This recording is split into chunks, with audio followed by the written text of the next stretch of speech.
I'm so proud and honored to be here with all of you, sisters and brothers, who've been part of this struggle for so many years.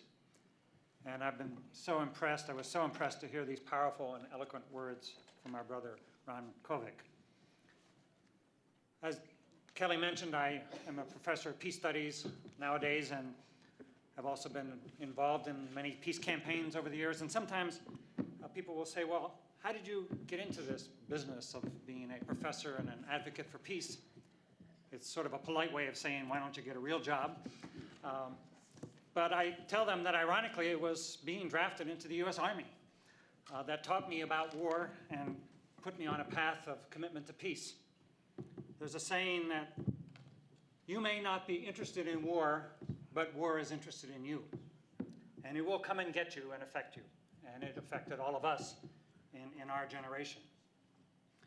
And it was just 40 years ago, this year, that I got that notice for the draft and volunteered, a draft-induced volunteer, as we were called in those days, and began this journey of discovery and resistance to the war machine.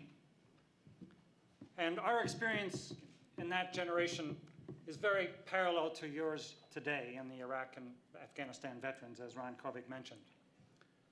Then, as now, we were lied to.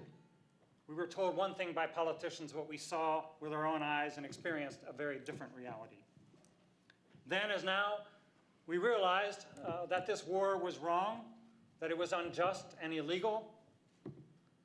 Then, as now, we realized that our political leaders were placing us in impossible situations. They were forcing us into a mission that was criminal by its very nature. Were placing us in circumstances where criminal behavior was the norm. Our political leaders were dishonoring and undermining our armed forces, dishonoring our flag. So we felt that we had to speak out, and we did, as you are today.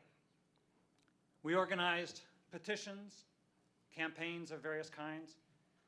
Remember, in 1969, there was a full-page ad in the New York Times, November of '69, right before the big moratorium demonstration in Washington.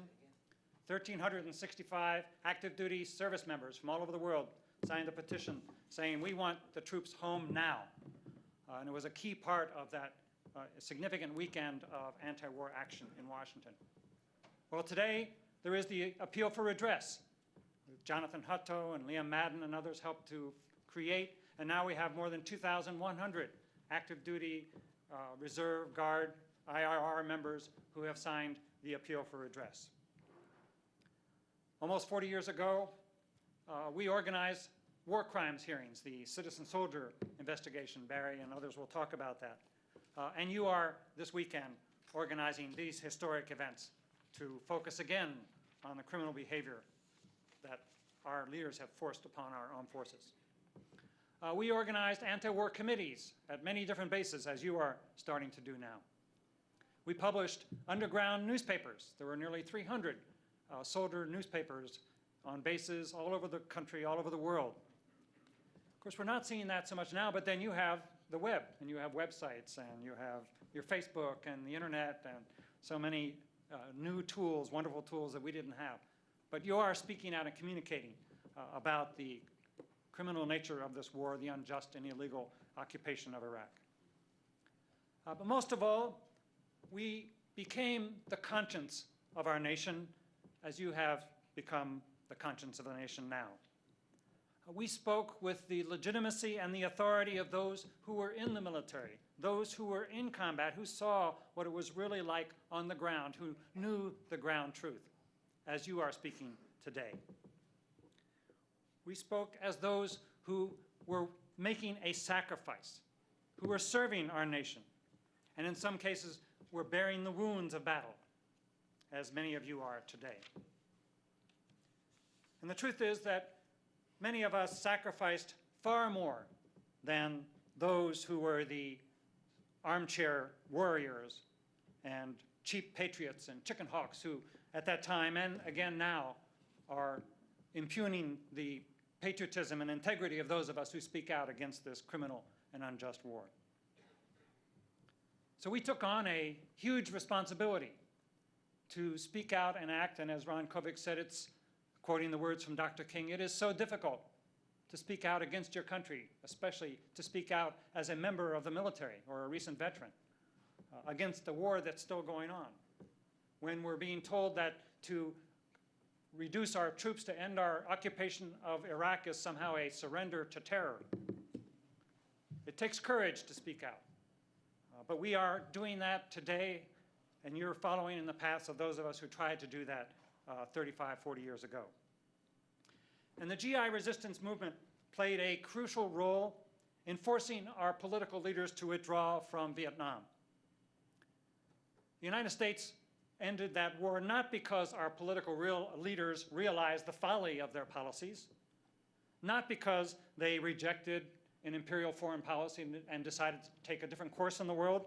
Sadly not. That's obvious from what's going on today all over the world with the continued imperial American policy. No, they ended that war because the men and women in uniform began to rebel and said that we are not going to serve any longer.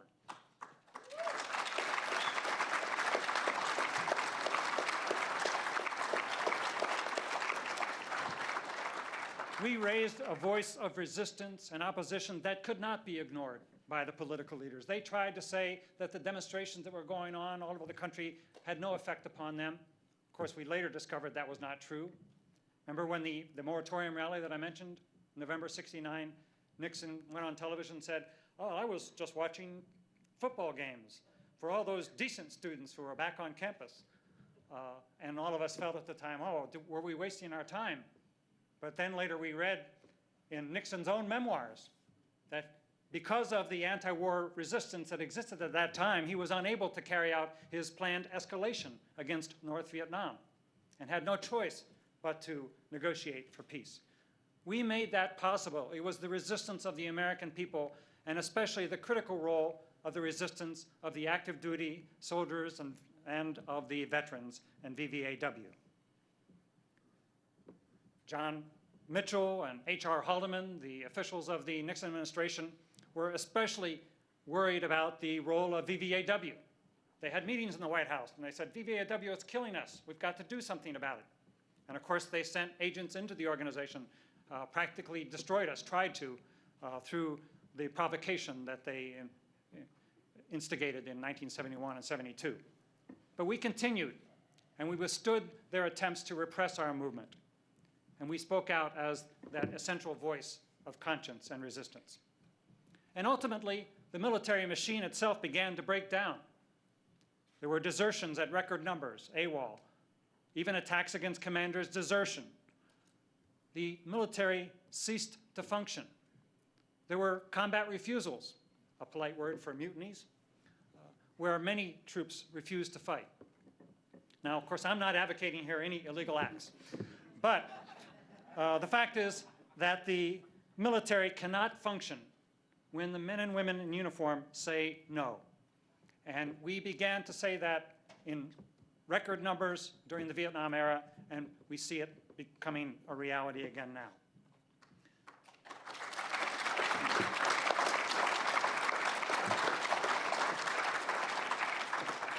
The power of the war makers depends on our consent. And we must deny them that power by withdrawing our consent. We must deny them legitimacy by continuing to speak truth to power and to speak with the authority of those who have been there and who know the real truth. So let us keep organizing our demonstrations and committees. Let us keep building chapters of IVAW. Let us keep reaching out to active duty service members. Let us keep organizing petitions through the Appeal for Redress and other vehicles, and let us keep building IVAW.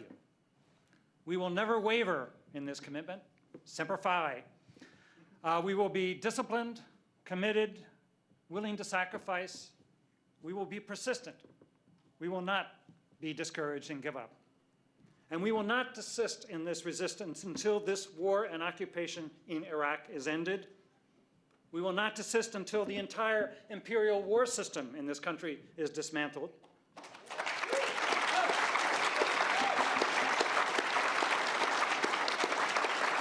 We will not desist until America no longer is an imperial state, but upholds the noble principles upon which our country was founded: life, liberty, the pursuit of happiness, equality, justice.